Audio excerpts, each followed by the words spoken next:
Good afternoon, students. I hope you all are safe at home and doing well in your studies. In last video, we have completed up to question number 6 of exercise 7.3. And now today, we are going to continue with question number 7. So let's begin. Now question number 7. Reduce the following fractions to simplest form. अब यहाँ पे हमें कुछ fractions दिए हुए हैं. We have to reduce them to the simplest form. इसे हमें simplest form में लिखना है, means lowest form में लिखना है. Means इसे 6/3 दिया हुआ है. So this is not lowest form because ये 3 की टेबल से reduce हो सकता है. कैसे? 3 1 जा 3 and 3 2 जा 6. तो उसका simplest form क्या हो गया? 2/1. या फिर 4/12 दिया हुआ है. So this is not also a simplest form. हम 4 की टेबल से रिड्यूस कर सकते हैं. 4 1 जा 4 and 4 3 जा 12. So this is 1/3. So इसको हमें जो है सिंपलेस्ट फॉर्म में कन्वर्ट करना है. अब किसी भी नंबर को किसी भी फ्रैक्शन को अगर हम सिंपलेस्ट फॉर्म में कन्वर्ट करते हैं तो हमारे पास बहुत सारे मेथड्स होते हैं. सो हमारे पास कुछ सिंपल मेथड्स होते हैं. जैसे ये है 48/60. सो जो हमारा फर्स्ट मेथड है उसमें हम क्या करेंगे, जैसे जो 48 है उसका हमने फैक्टराइजेशन कर लिया. सो 2 2 जा 4 2 4 जा 8. नाउ अगेन 2 1 जा 2 2 जा 4. नाउ अगेन 2 2 6 जा 12 2 3 जा 6 and 3 1 जा 3. सो ये क्या हो गया, 2 into 2 into 2 into 2 into 3. Now upon ये जो 60 था इसको भी हमने कर लिया. So 2 3 जा 6 and 0. Now again 2 1 जा 2 and 1 यहाँ पे शिफ्ट हो गया तो 10 and 2 5 जा 10. Now 3 की टेबल से होगा. So 3 5 जा 15. Now 5 1 जा 5. So ये क्या हो गया, 2 into 2 into 3 into 5. अब यहाँ पे हमने क्या किया, इसको कट कर दिया. इस 2 से ये 2 कट हो गया, इस 2 से ये कट हो गया, 3 से 3 कट हो गया. सो रिमेनिंग क्या बचा, 2 into 2 एंड डिनोमिनेटर में क्या बचा 5. सो 2 2 जा 4 4/5. ये क्या आ गई 48/60 की लोएस्ट फॉर्म, सबसे simplest form. This is first method. और सेकंड मेथड अगर हम देखें 48/60. हमने डिविजिबिलिटी रूल्स पढ़े थे चैप्टर 3 में. हमने एक डिविजिबिलिटी टेबल पढ़ी थी अगर आपको याद हो. सो 48/60 उसमें हमने पढ़ा था जैसे कि जो वंस प्लेस है अगर वहां पे इवन नंबर है या मीन्स 0 2 4 6 8 है तो वो 2 से रिड्यूस हो जाएगा. वो पूरा नंबर जो है वो 2 से रिड्यूस हो जाएगा, मीन्स 2 की टेबल में आएगा. सो ये नंबर भी जो है 2 की टेबल में आएगा. सो इसको हम ऐसे भी रिड्यूस कर सकते हैं. 2 2 जा 4 एंड 2 4 जा 8. अब यहाँ पे 0 है. ये भी जब भी हम जो वो रिड्यूस करते हैं वो न्यूमरेटर डिनोमिनेटर में दोनों से सेम टेबल से होना चाहिए. ऐसे नहीं कर सकते हम ऊपर हमने 2 की टेबल से कर दिया और नीचे किसी और टेबल से कर दिया. We have to reduce it by the same table. So this is 6. So means 2 3 जा 6 एंड 0. नाउ ये क्या आ गया 24/30.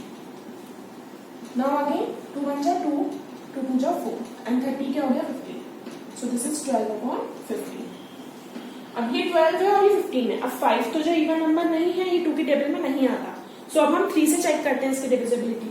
सो 12 जो है 3 की टेबल में आता है, 15 भी जो है 3 की टेबल में आता है.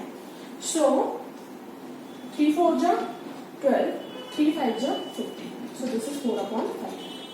नाउ इसके सिंपलेस्ट फॉर्म क्या आ गई 4/5 और दोनों में आंसर जो है वो सेम है. So it is up to you कि आपको कौन से वाले मेथड से करना है, इस वाले मेथड से या फिर इस वाले मेथड से. I will solve the question by this first method. सो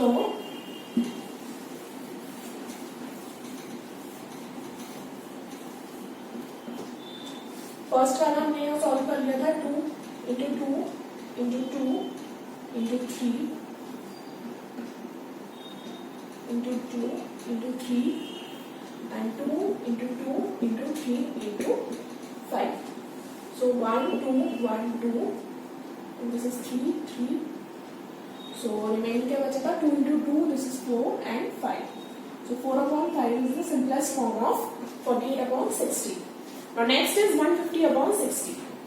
अब यहाँ पे हमने क्या किया, जो न्यूमरेटर डिनोमिनेटर दोनों में 0 है. तो हमने क्या किया, इसको थोड़ा और सिंपल करने के लिए 0 से 0 कट कर दिया. तो रिमेनिंग क्या बचा 15/6. अब इसके लिए हमें जरूरत नहीं है ये वाला जो मेथड है ये यूज करने के लिए, क्योंकि 15 हमें पता है 3 की टेबल में आता है, 6 भी जो है वो 3 की टेबल में आता है। सो 3 5 से 15 एंड 3 2 जा 6। सो आंसर क्या है 5/2। Now next is 84/98। सो 84 का हमने फैक्टराइजेशन किया। सो 2 4 जा 8, 2 2 जा 4। नाउ 2 2 जा 4, 2 1 जा 2। नाउ 3 की टेबल में आ जाएगा 21। सो 3 7 जा 21 एंड दिस इज 7 1 जा 7। सो ये हुआ 2 into 2 into 3 into 7। Now 98। Again 2 2 4 जा 8, 1 यहाँ शिफ्ट हो गया 18, then 2 9 जा 18। Now ये होगा 7 की टेबल से। So 7 7 जा 49, then again 7 1 जा 7। So ये हो गया 2 into 7 into 7।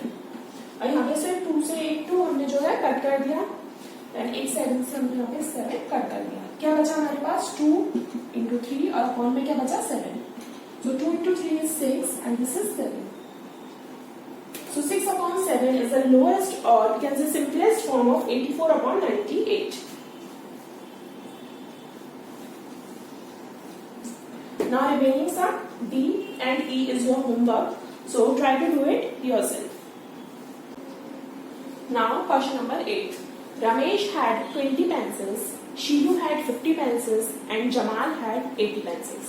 जो रमेश है उसके पास 20 पेंसिल्स हैं, शीलू के पास 50 पेंसिल्स हैं एंड जो जमाल है उसके पास कितनी 80 पेंसिल्स हैं। आफ्टर 4 months के बाद Ramesh used up 10 pencils, शीलू used up 25 pencils and Jamal used up 40 pencils. 4 months के बाद क्या हुआ, जो रमेश के पास 20 पेंसिल्स थी उसमें से उसने कितनी 10 पेंसिल्स यूज करी। ऐसे ही जो शीलू थी उसने कितनी 25 पेंसिल यूज करी एंड जमाल ने कितनी 40 पेंसिल्स यूज करी। What fraction did each use up? अब हमें बताना है कि सबका each मतलब सबका अलग अलग क्या फ्रैक्शन होगा। रमेश का क्या फ्रैक्शन होगा जो उसने यूज करनी पेंसिल उसका, शीलू का क्या होगा और जमाल का क्या होगा। And also we have to find check if each has used up an equal fraction of his her और हिज पेंसिल। और हमें ये भी चेक करना है कि तीनों ने जो यूज करी है पेंसिल उसका जो फ्रैक्शन आ रहा है क्या वो इक्वल है या फिर नहीं। So solution, Ramesh had 20 pencils। Ramesh के पास कितनी 20 pencils थी। Ramesh used up how many pencils? 10 pencils। So required fraction, denominator क्या हो गया जो उसके पास total pencils थी 20, उसने कितनी यूज कर ली 10 pencils। So numerator क्या हो गया 10। So required fraction क्या आ गया 10/20। अब इसको हम रोज फॉर्म में कर सकते हैं, 0 से हमने 0 कट कर दिया। So answer is 1/2। Now Shilu had 50 pencils। शीलू के पास कितनी 50 पेंसिल्स थी एंड शी यूज्ड अप कितनी 25 पेंसिल्स। 25 पेंसिल जो है यूज करी। सो फ्रैक्शन क्या हो गया इसमें, इसका जो डिनोमिनेटर है वो क्या हो जाएगा 50 पेंसिल्स, क्योंकि उसके पास टोटल कितनी 50 पेंसिल्स थी और न्यूमरेटर क्या हो जाएगा जो यूज्ड अप पेंसिल्स है 25। सो रिक्वायर्ड फ्रैक्शन क्या होगा 25/50। बट ये लोएस्ट फॉर्म में नहीं है, तो उसको हम लोएस्ट फॉर्म में कर सकते हैं। सो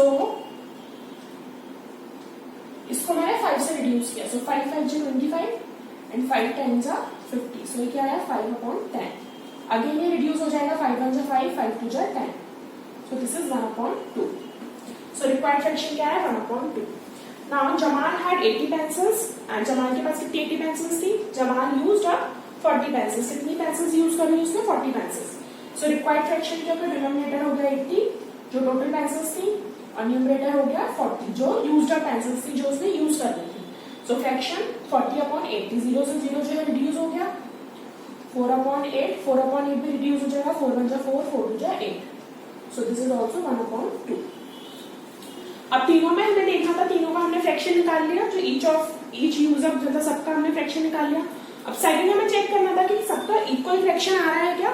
सो यस, सबका जो है इक्वल फ्रैक्शन आ रहा है। क्या आ रहा है 1/2। सो आंसर, यहाँ पे स्पेस नहीं है तो आंसर में यहाँ लिखिए आंसर यस 1/2। सो आंसर क्या आया, yes each of them use an equal fraction of pencils. सबने जो है इक्वल फ्रैक्शन ही यूज किया पेंसिल्स का, क्या 1/2। So yes each of them use an equal fraction of pencils 1/2। I hope this question is clear to you. Now question number 9. This is the last question of exercise 7.3. Match the equivalent fractions and right 2 more for each. अब यहाँ पे हमको जो equivalent fraction है इसका उससे match करना है और 2 इक्विवेलेंट फ्रैक्शन और लिखना है। मींस जैसे 250/400 है, उसका हमें बताना है कि इक्विवेलेंट फ्रैक्शन क्या है और इसी के हमें 2 इक्विवेलेंट फ्रैक्शन और लिखने हैं। So first is 250/400। तो सबसे पहले हम क्या करेंगे, उसको लोएस्ट फॉर्म में लिखेंगे, इसको रिड्यूस करेंगे। सो 0 से 0 हमने रिड्यूस कर दिया, क्या है 25/40। अब हमारे पास 2 मेथड हैं जो मैंने समझाया है आपको। या तो आप इनका अलग अलग फैक्टराइजेशन कर लीजिए, फिर रिड्यूस करिए, या फिर डायरेक्ट भी रिड्यूस कर सकते हैं। सो हमें पता है 25 और 40। अगर डिविजिबिलिटी रूल्स आपको याद है तो हमको ये पता होना चाहिए कि 25 और 40 ये दोनों जो है 5 की टेबल से रिड्यूस हो जाएंगे, मतलब 5 की टेबल में आते हैं ये दोनों number. So 5 into 5 is 25 and 5 into 8 is 40. So answer is 5/8. Means ये जो फर्स्ट वाला है ये किससे मैच कर रहा है, डी वाले से। सो इसका आंसर हो गया डी 5/8। अब इसके हमको 2 इक्विवेलेंट फ्रैक्शंस और लिखने हैं, तो हमें और इक्विवेलेंट फ्रैक्शंस निकालने हैं। तो हम क्या करेंगे, हम सिंपली ये जो 5/8 आया है इसमें किसी भी नंबर का मल्टीप्लीकेशन कर देंगे। बट जिस भी नंबर का हम मल्टीप्लीकेशन करेंगे तो न्यूमरेटर और डिनोमिनेटर दोनों में ही सेम नंबर का मल्टीप्लाई करेंगे। तो जैसे 5/8 है, इसमें मैंने पहले कर दिया 2 का मल्टीप्लाई। सो 5 2 जा 10 एंड 8 2 जा 16। 5 into 2 and 8 into 2। सो ये क्या हो गया 10/16। नाउ नेक्स्ट मल्टीप्लाई कर दिया हमने 3 से। सो 5 into 3 is 15 and 8 into 3 is 24। 5 into 3 is 15 and 8 into 3 is 24। ये जो हमने रफ में किया है। सो इसके जो 2 इक्विवेलेंट फ्रैक्शंस और हैं कौन सा है, 10/16 एंड 5/15/24। ऐसे ही हमें सारे सॉल्व करने हैं। सो सेकंड वाला 180/200। अगेन 0 से 0 कट कर दिया, क्या है 18/20। अभी 18 और 20 जो है ये दोनों ही जो है 2 की टेबल से रिड्यूस हो जाएंगे, क्योंकि 8 और 0 वंस केस में है, ये दोनों ही क्या है इवन नंबर है। सो 2 times 20, 2 9s 18। So answer is 9/10। अब इसमें से 9/10 है, सो यस ई 9/10। ये 9/10 लोएस्ट फॉर्म है बिकॉज 9/10 जो है और किसी सेम नंबर से रिड्यूस नहीं होगी। सो इसके 2 और इक्विवेलेंट फ्रैक्शन हमको लिखने हैं। सो 2 से मल्टीप्लाई कर दिया हमने। सो 9 into 2 and 10 into 2। सो 9 2 जा 18 and 10 2 जा 20। अब 3 से मल्टीप्लाई कर दिया। सो 9 into 3 and 10 into 3। आप और किसी भी नंबर से मल्टीप्लाई कर सकते हैं, बस न्यूमरेटर और डिनोमिनेटर दोनों में हम सेम नंबर से ही मल्टीप्लाई करेंगे। सो 9 3 जा 27 एंड 10 3 जा 30। सो इसके 2 इक्विवेलेंट फ्रैक्शन और कौन से आते हैं, 18/20 and 27/30। Now next is third 660/990। Again मैंने 0 से 0 जो है कट कर दिया, क्या है 66/99। अब ये 66 और 99 ये दोनों ही जो है 3 की टेबल में आएंगे। कैसे, 6 + 6 is 12 and 9 + 9 is 18। और ये दोनों ही जो है 3 की टेबल में आते हैं। सो 3 2 जा 6, 3 2 जा 6, 3 3 जा 9, 3 3 जा 9। ना 22/33 क्या है 22/33। अब अगर हम चेक करें तो ये दोनों ही जो है 11 की टेबल में आएंगे। 11 into 2 is 22 and 11 into 3 is 33। So 11 into 2 is 22 and 11 into 3 is 33। 11 into 3 is 33। So answer आ गया 2/3। So थर्ड वाले का आंसर क्या हो गया, A 2/3।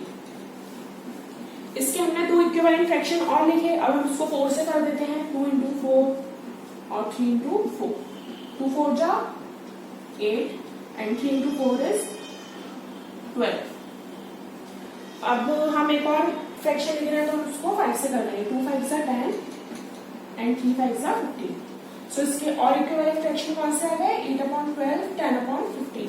हम कोई भी नंबर से और मल्टीप्लाई कर सकते थे इसको। Next is fourth 180 upon 360. Again 0 से 0 कट हो गया, 18 अपॉन 36. नाउ अगर आपको 18 की टेबल अच्छे से आती है, सो 18 1 जा 18 एंड 18 2 जा 36. बट इसको हम 2 से रिड्यूस करते हैं. सो 2 9 जा 18, 2 1 जा 2, 1 यहाँ पे शिफ्ट हो गया. सो 2 8 जा 16. नाउ 9 1 जा 9, 9 2 जा 18. So answer is 1 upon 2. 1 upon 2 कहाँ है? C. सो फोर्थ वाले का आंसर क्या हो गया? C 1 upon 2. अब इसके हमें नेक्स्ट दो और हमको इसके लिए इक्विवेलेंट फ्रैक्शन लिखने हैं. सो 2 से इंटू कर दिया, 2 अपॉन 4, 1 2 जा 2 एंड 2 2 जा 4. 3 से कर दिया या 4 से कर दिया, हम 4 से कर देते हैं. सो 1 into 4 is 4 and 2 into 4 is 8. Now next is fifth. 220 upon 550. Again यहाँ 0 से 0 कट हो गया, 22 अपॉन 55. अभी 22 और 55 ये दोनों ही जो है 11 की टेबल से रिड्यूस हो जाएंगे. 11 2 जो 22 and 11 5 is 55. So this is 2 upon 5. So 2 upon 5 is B. So इसका आंसर क्या हो गया? B 2 upon 5. अब इसके दो इक्विवेलेंट फ्रैक्शन हमने और लिख दिए. So 2 into 2 is 4 and 5 into 2 is 10. अब हमने 3 से इंटू कर दिया. So 2 into 3 is 6 and 5 into 3 is 15. So इसके इक्विवेलेंट फ्रैक्शन और कौन सा आ गए? 4 upon 10 and 6 upon 15. I hope this question is clear to you, but if you have any doubt, you can ask me. And also अगर आप यहाँ पे directly reduce नहीं कर पा रहे हैं, सो उसके एक और तरीका होता है, एक और मेथड है. आप 25 का फैक्टराइजेशन कर लीजिए और 40 का भी फैक्टराइजेशन कर लीजिए. मैं सिर्फ फर्स्ट वाला करके बता रही हूँ उसमें. सो 25 को फैक्टराइजेशन किया, सो 5 इंटू 5 25 एंड 5 इंटू 5 बन जा 5. सो ये क्या हो गया? 5 इंटू 5 अपॉन, अब यहाँ पे क्या दिया हुआ है? 40. सो 40 का किया हमने 2 पे जा 40, 2 पे जा 4 एंड 0, 2 1 जा 2 एंड 0, 2 5 जा 10 एंड 5 1 जा 5. सो ये हो गया 2 इंटू 2 इंटू 2 इंटू 5. ये 5 से 5 रिड्यूस कर दिया, 5 अपॉन 2 इंटू 2 इंटू 2, तो ये हो गया 8. सो इसमें भी हमारा आंसर क्या आएगा? 5 upon 8. So it is up to you कि आपको इस मेथड से करना है, डायरेक्टली इस मेथड से करना है. आपको जो भी मेथड समझ में आता है उससे सॉल्व कर सकते हैं क्वेश्चंस.